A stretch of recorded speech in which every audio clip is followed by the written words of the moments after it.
श्रीमती प्रियंका गांधी वाड्रा। श्रीमती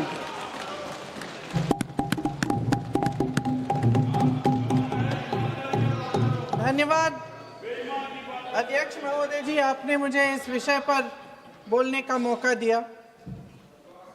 कुछ दिनों पहले हम राम मनोहर लोहिया अस्पताल गए थे। पुलिस लाठीचार्ज में घायल दिल्ली की उस छात्र की स्थिति जानने के लिए जो आईसीयू में अपनी जिंदगी की सबसे बड़ी लड़ाई लड़ रही है। हमसे कुछ ही समय पहले आदरणीय स्वास्थ्य मंत्री जी श्री जेपी नड्डा वहां गए थे और उनसे कुछ समय पहले अन्य नेता भी गए। जब तक हम वहां पहुंचे, उस लड़की की मां नेताओं के आने जाने से गुस्से में थी। सुन लीजिए, सुनिए, किसी की पीड़ा का मजाक नहीं उड़ाते। कोई भी हो, किसी की पीड़ा का मजाक नहीं उड़ाते। आप संसद में बैठे हैं, निशिकांत जी आप बना रहे हो। जब तक हम वहां पहुंचे, उस लड़की की मां नेताओं के आने जाने से गुस्से में थी। किस लिए आए हो? उसने आईसीयू के दरवाजे के बाहर खड़े होकर हमें पूछा। हमारे सामने कांपते हुए हाथ जोड़े कहने लगी कि धन्यवाद आप आए हैं, ठीक है, मगर मुझे किसी से नहीं मिलना, मुझे किसी से बात नहीं करनी। महोदय, उस मां की पीड़ा से उसका पूरा शरीर कांप रहा था, लेकिन उसने दृढ़ आवाज में कहा, सुबह से बड़े बड़े लोग यहां आ रहे हैं, एक के बाद एक वीडियो बना रहे हैं। वह भी आए जिन्होंने मेरी बेटी का ये हाल किया है। किस लिए? उसने हमसे पूछा। किस लिए? मेरी बेटी की बलि तो चढ़ गई है, लेकिन उसे कुछ भी हो जाए तो मैं उसके लिए अपने आप लड़ूंगी। मुझे किसी की मदद नहीं चाहिए, मैं अकेले लड़ लूंगी। महोदय, शायद मुझे यहाँ खड़े होकर सबके सामने ये बात नहीं कहनी चाहिए, मगर उस माँ की गुहार ने मुझे शर्मिंदा किया।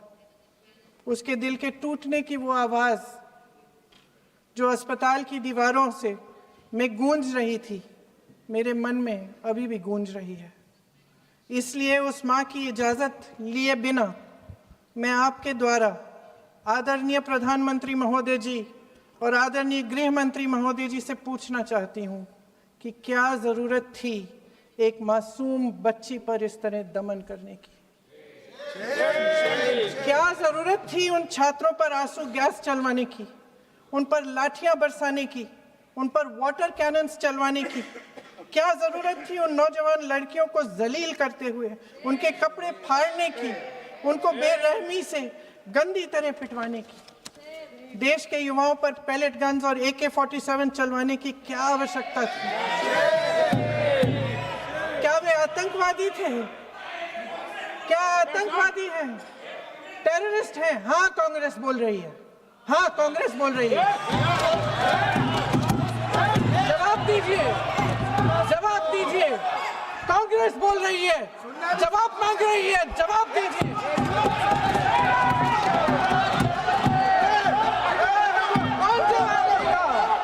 कौन जवाब देगा? गृह मंत्री जी जवाब देंगे। किसने ऑर्डर दिया? किसने ऑर्डर दिया पैलेट गन्स चलाने के लिए? किसने ऑर्डर दिया? आपके माध्यम से मैं पूछती हूँ अध्यक्ष महोदय, किसने ऑर्डर दिया? प्रधानमंत्री जी ने दिया? गृह मंत्री जी ने दिया? जवाब देंगे? पूरा देश पूछ रहा है, सिर्फ कांग्रेस पार्टी नहीं पूछ रही है, पूरा देश पूछ रहा है। अध्यक्ष महोदय, देश के माता पिता पूछ रहे हैं, छात्र पूछ रहे हैं, अध्यापक पूछ रहे हैं, पूरा देश आज ये पूछ रहा है। और आपकी जिम्मेदारी बनती है कि आप इस सवाल का जवाब दें। क्यों डरते हैं आप इस देश के नौजवानों से? क्यों डरते हैं आप इस देश की बुलंद आवाज से? और उस आवाज को दबाने का हक आपको किसने दिया है? महोदय, ये सदन यहाँ बैठे हुए सांसदों की जागीर नहीं है, ये इस देश की अमानत है। यहाँ बैठे हम सब इस देश की जनता, इस देश के युवाओं, बुजुर्गों, गरीबों, अमीरों और सब धर्मों, सब वर्गों के देशवासियों के सेवक हैं। हम उनके प्रतिनिधि हैं और ये सत्ता हमें उन्होंने ही दी है। इस देश का संविधान हमारी सर आंखों पे, इस देश का लोकतंत्र सर्वोपरि है, इसे ध्वस्त करना पाप है।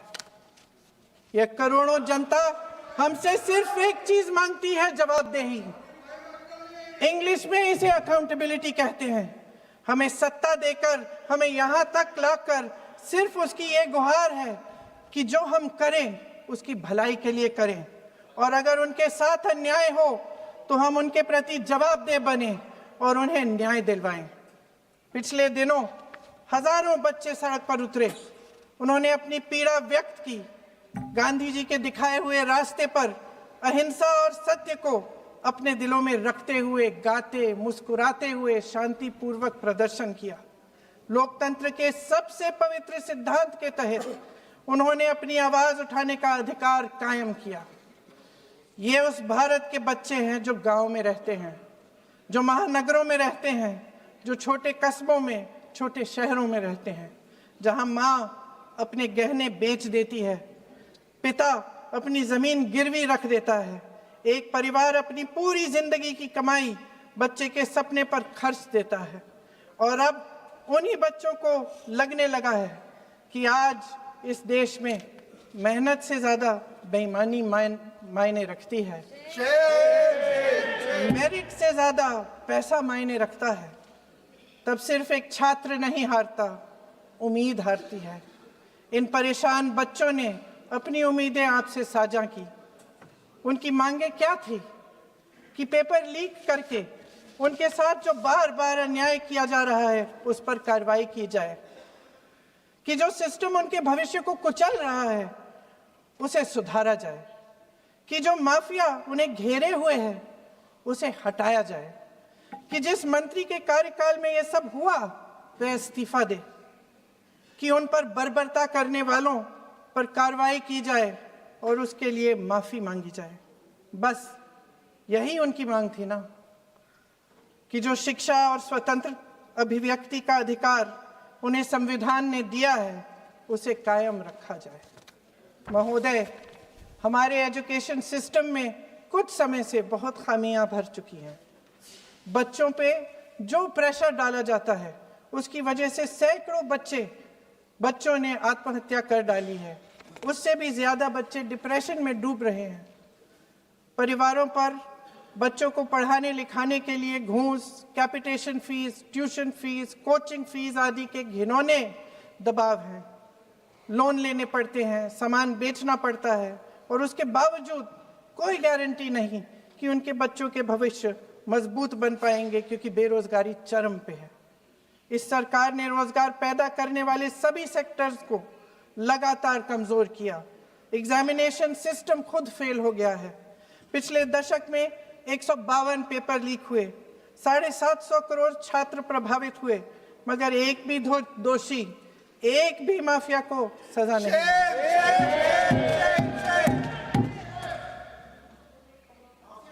हमारे एजुकेशन में आरएसएस के प्रचारकों को भर भर कर उसे खोखला बना दिया है। जबरदस्ती एनटीए बनवाकर सिस्टम का केंद्रीकरण करके उसे और भी उलझा दिया। देश के कुल बजट में, हाँ जी जबरदस्ती, आपने अभी अभी सुना तमिलनाडु के हमारे साथी क्या कह रहे थे। देश के कुल बजट में एजुकेशन बजट की हिस्सेदारी हर साल बढ़ाने की बजाय घटती जा रही है। 1.4 लाख करोड़ रुपया का पूरा बजट एजुकेशन बजट है और 1.32 लाख करोड़ सिर्फ नीट देने वाले 22 लाख बच्चों के परिवारों से हर साल खींचा जाता है। एक और शर्मनाक आंकड़ा भी है।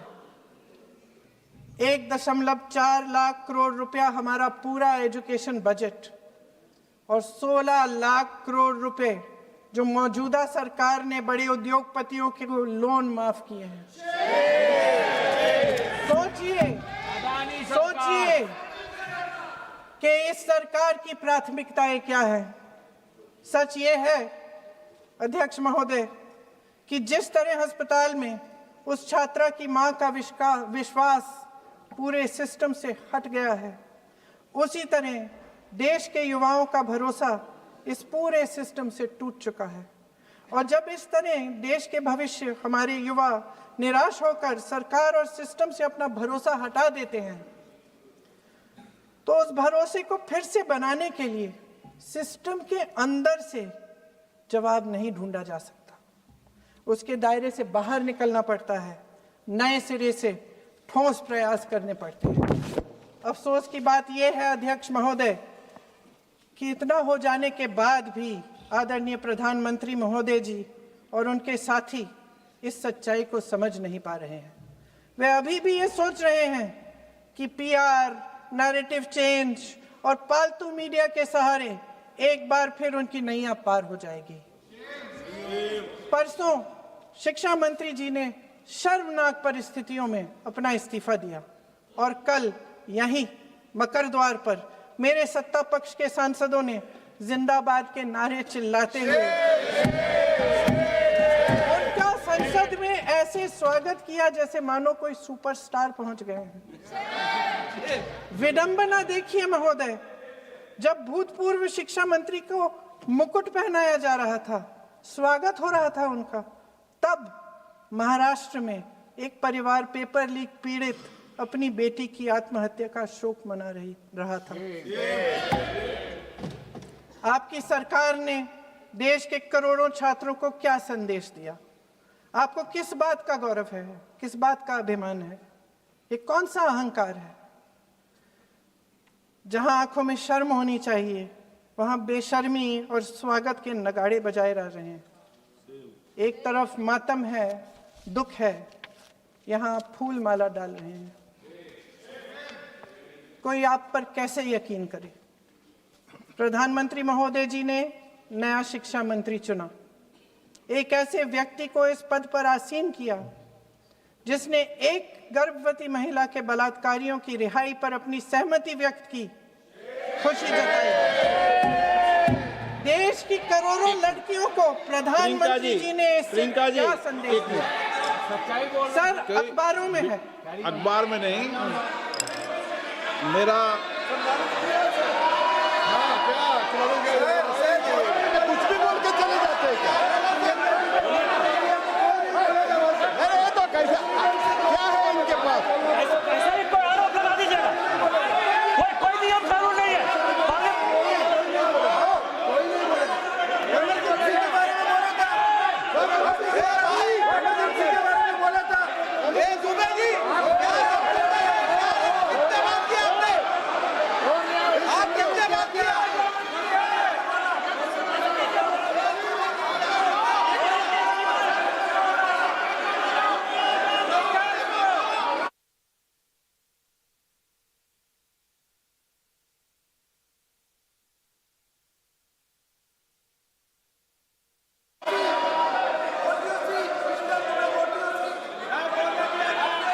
अध्यक्ष महोदय जी, जो श्रीमती प्रियंका वाड्रा गांधी जी बोल रही थी, तो बीच में उनके वहाँ से भी टोका टोकी पहले भी हुए, हमारे यहाँ से भी हुए थे।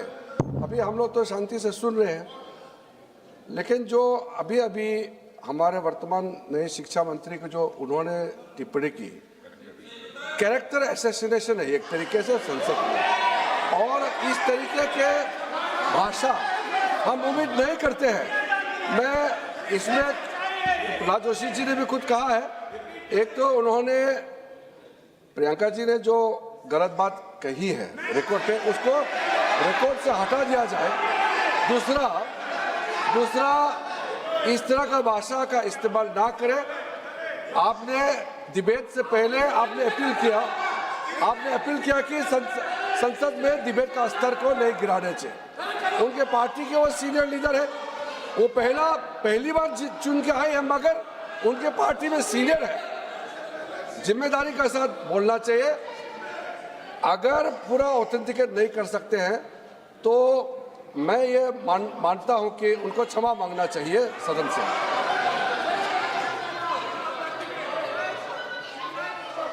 मेरा मत ये है, सदन के अंदर ये सदन सर्वोच्च लोकतांत्रिक संस्था का सदन है। इसका एक एक शब्द हमेशा रिकॉर्ड में रहता है। मैं माननीय सदस्य से आग्रह करूंगा कि बिना तथ्यों के हमें इस तरीके के सदन के पटल पर बात नहीं करनी चाहिए।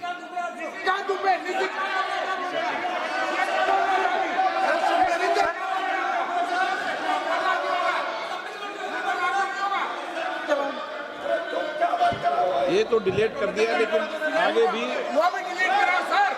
ये तो किसी का बोलता वो भी ये सीधे क्या बोल रहा था, डाटा कर रहा था सर जो प्रहलाद जोशी जी ने बिल्किस बानो के बलात्कारियों की रिहाई पर जो बयान दिए, उसका प्रमाण मैं आपको दे दूंगी, मैं भेज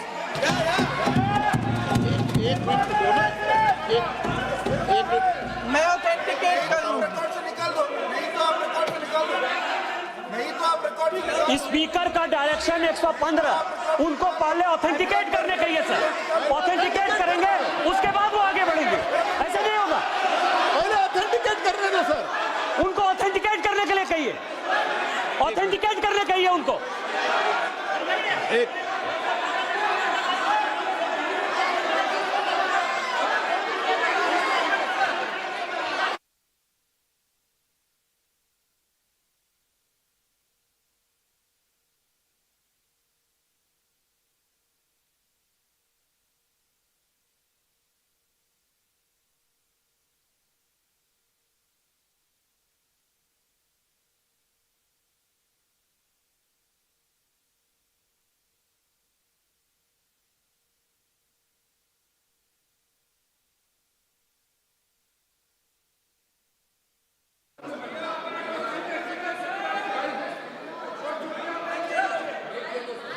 आप उनको बोलने दो, आप मत करो डिस्टर्ब। मैं एक विषय बता दूं, एक मिनट बताऊं।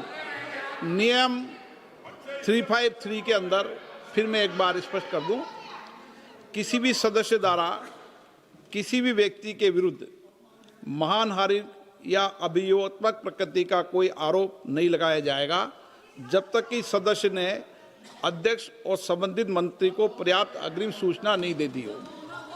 यह व्यवस्था है।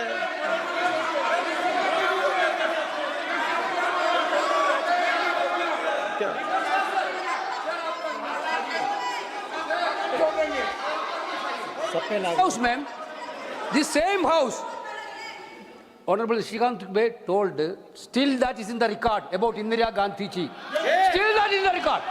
Still that in the record. Sir, you are not removed, sir. बोलो, आप भी बोल लो। सर, केसी वेणुगोपाल जी ने जो नाम लिया है और मैं नेहरू जी के बारे में जो बात कहा है मैंने सर, मैं उस पर कायम हूं और मैं किताब जो है ऑथेंटिकेट करने के लिए तैयार हूं। अय्याज थे नेहरू, अय्याज थे। मैं फिर दोबारा रिपीट कर रहा हूं, आई एम अगेन रिपीटिंग। यही फैक्ट है और वो किताब में ऑथेंटिकेट करके दे रहा हूं। I am authenticating that book.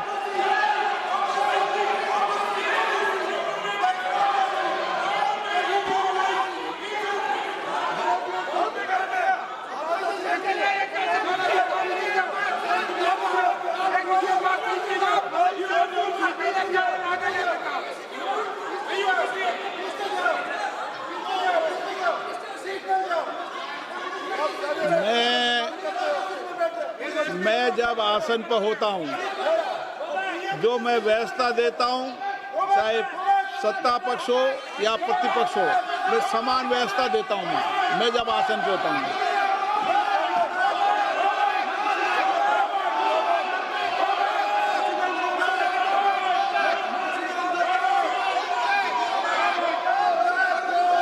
Please बोलने दो। आप उनको बोलने दें, उनको बोलने दें। नो, अरे आप उनको नहीं बोलने देना चाहते? चलिए 114 प्लीज चाहिए। सर, प्रियंका जी को ऑथेंटिकेट करना चाहिए और जो मिस इन्फॉर्मेशन कर रहे हैं, नहीं तो मिस इन्फॉर्मेशन के लिए कार्रवाई करना चाहिए सर। क्या कुछ भी बोल के चल सकते हैं क्या? और procedure for the minister the correcting the mistake 114 में अगर वो आपने जो रूल का जिक्र किया 353 में, मुझे कोई नोटिस नहीं दिया है, मैं इधर प्रेजेंट हूँ और मैंने ऐसे कैसे बिना ऑथेंटिकेशन बोल सकते, मुझे बिना नोटिस दिए हुए। इसलिए मैं इसको खंडन करता हूँ और उसको एक्सपेल करना चाहिए और उनको माफी मांगना चाहिए।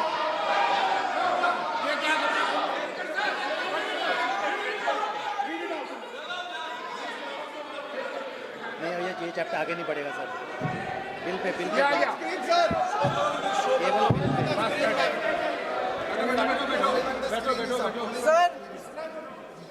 Sir here is a newspaper माननीय आर्टिकल। सदस्य,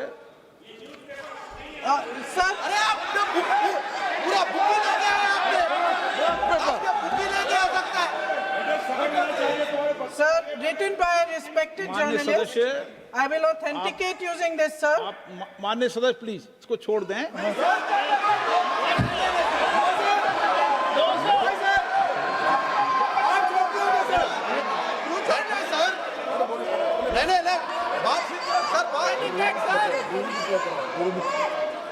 सर अगर जोशी जी अपने बयान का इस खंडन कर विधेयक रहे पर ही हैं क्या? चर्चा होगी। आप इस बयान का खंडन कर रहे हैं क्या नहीं, जोशी जी? माननीय से पूछेगा। सदस्य, मैं आपसे फिर आग्रह कर रहा हूं, इस सदन में इस विधेयक पर ही चर्चा होगी। फिर भी नो, ये विधेयक का विषय नहीं है। आप नो,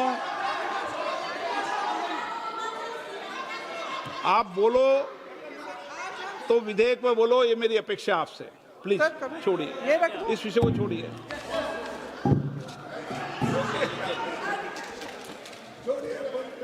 आज हम सदन पटल पर एक ऐसे विधेयक में संशोधन पर डिबेट कर रहे हैं जो 2024 में पारित हो चुका था और इसमें मुख्य संशोधन यही है कि पेपर लीक के अन्य अपराधों के लिए सजा बढ़ाई जाएगी। मगर जब से ये विधेयक पारित हुआ तब से अब तक इस सरकार ने एक भी अपराधी को सजा नहीं दी। आपने देखा है कि कल और परसों से फेस रिकॉग्निशन द्वारा प्रदर्शन करने वाले बच्चों के नाम और पते सार्वजनिक किए जा रहे हैं, मगर यही काम पेपर लीक करने वाले अपराधियों के लिए अभी तक नहीं किया गया।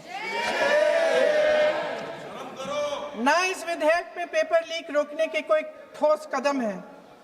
इससे देश के युवाओं का भरोसा कैसे बनेगा?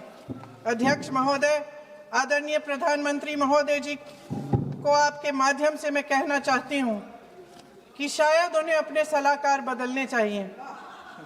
वे असलियत से एकदम टूट चुके हैं। नई कमेटियां बनाने से काम नहीं चलेगा। उनका अध्यक्ष चाहे कोई भी हो। राधा कृष्ण कमेटी भी व्यवस्था में सुधार लाने के लिए बनी थी। आज तक उसकी एक सिफारिश लागू नहीं हुई है और इस नई कमेटी में तो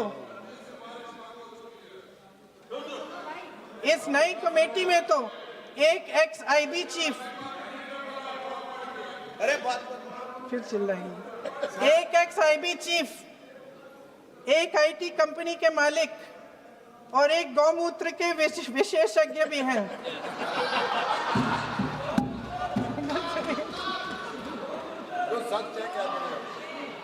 इन्हें शिक्षा के बारे में क्या पता जी? सर सच है। आप आज मेरे से नाराज हो रहे हैं। मन मुस्कुरा लीजिए। उनको आपने भी चुनाव लड़ा।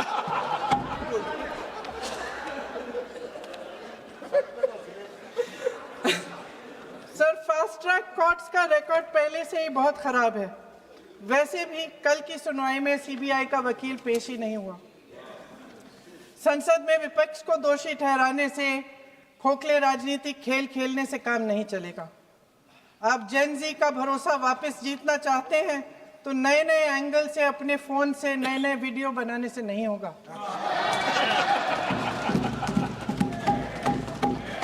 प्रधानमंत्री जी को कैमरे का एंगल नहीं, दिल का एंगल बदलना पड़ेगा।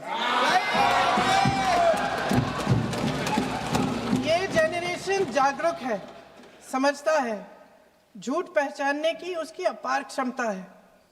इनका दिल और दिमाग जीतने के लिए आपको सच्चाई पर उतरना पड़ेगा। आपके शासन के चलते इस नौजवान पीढ़ी के साथ घोर अन्याय हुआ है, बर्बरता हुई है। इस सच्चाई को स्वीकार करिए। अपनी जिम्मेदारी से पीछे हटने से काम नहीं चलेगा। आदरणीय प्रधानमंत्री महोदय जी, आपको जिम्मेदारी लेनी पड़ेगी, ठोस कदम उठाने पड़ेंगे। शिक्षा विशेषज्ञों को इकट्ठा कीजिए, छात्रों, अध्यापकों, सभी स्टेक होल्डर्स को साथ लेकर, अन्य विचारधाराओं के थॉट लीडर्स के साथ गहरी चर्चाएं करवाकर एक नई शिक्षा प्रणाली तैयार कीजिए। मौजूदा नेशनल एजुकेशन पॉलिसी में 8 महीने तो एग्जाम चलते हैं, अध्यापकों को पढ़ाने का समय नहीं मिलता। सिर्फ आरएसएस के लोगों से भरने की बजाय सिस्टम को शिक्षित, एजुकेटेड, उन्नत और उदार दृष्टिकोण के लोगों से भी भरिए, जिनकी योग्यता सिर्फ उनकी विचारधारा न हो। रोजगार पैदा करने के सख्त कदम उठाइए, इस पर फोकस करिए। मेडिकल कॉलेजेस की संख्या बढ़ाइए, चिकित्सा शिक्षा का विस्तार कीजिए, ताकि ये बच्चे जो मेहनत कर कर के भी अपने भविष्य नहीं बना पा रहे हैं, एक उज्जवल भविष्य का सपना देख पाए। अध्यक्ष महोदय, छात्रों को सड़क से हटाया जा सकता है, लेकिन उनके सवालों को नहीं। हर लाठी जो किसी लड़की पर, किसी लड़के पर चली है, वे बच्चों की पीठ से ज्यादा सरकार की साख पर पड़ी है। देश के नौजवान न्याय मांग रहे हैं, भीख नहीं। वे यहाँ सरकार गिराने नहीं, अपना भरोसा बचाने के लिए आए थे। अध्यक्ष महोदय, आपके माध्यम से मैं सरकार को कहना चाहती हूँ, अपनी साख बचाइए, अपनी नीयत ठीक करिए, अपनी अकड़ का इलाज कीजिए, अपने वादों पर अमल कीजिए। आपके शासन में हमने बड़ी बड़ी चोरियां देखी हैं। चुनाव में वोटों की चोरी, राम मंदिर में चंदा की चोरी, आपके उद्योगपति मित्रों द्वारा देश की संपत्ति की चोरी, किसानों की जमीन की चोरी, लेकिन सबसे बड़ी चोरी, हाँ ठीक है, सबसे बड़ी चोरी तब हुई। कहिए, बोलिए।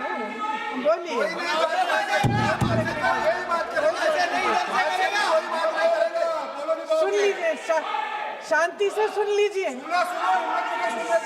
शांति से सुन लीजिए। आपको मौका मिलेगा, आप जितनी भी चोरियों की बात करना चाहते हैं आप कर लीजिए, अभी मेरा समय है। सबसे बड़ी चोरी तब हुई जब देश के नौजवानों के भविष्य, उनके सपने चुराए गए। भविष्य की चोरी, सपने की चोरी किसी भी चोरी से कहीं बड़ी होती है महोदय। अगर देश का युवा निराश हो जाए, अगर देश का युवा निराश हो गया, उसकी उम्मीद टूट गई, तो सबसे बड़ी हार भारत की हार होगी। और हम कांग्रेस और विपक्ष के लोग जान दे देंगे, मगर भारत की हार नहीं होने देंगे। जय हिंद। सर, अब तो मुस्कुरा लीजिए, भाषण खत्म।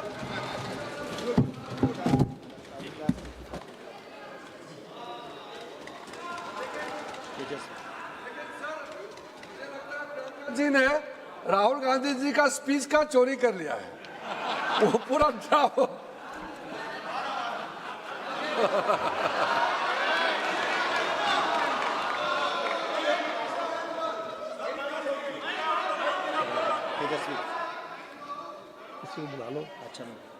तेजस्वी सूर्या, धन्यवाद स्पीकर सर।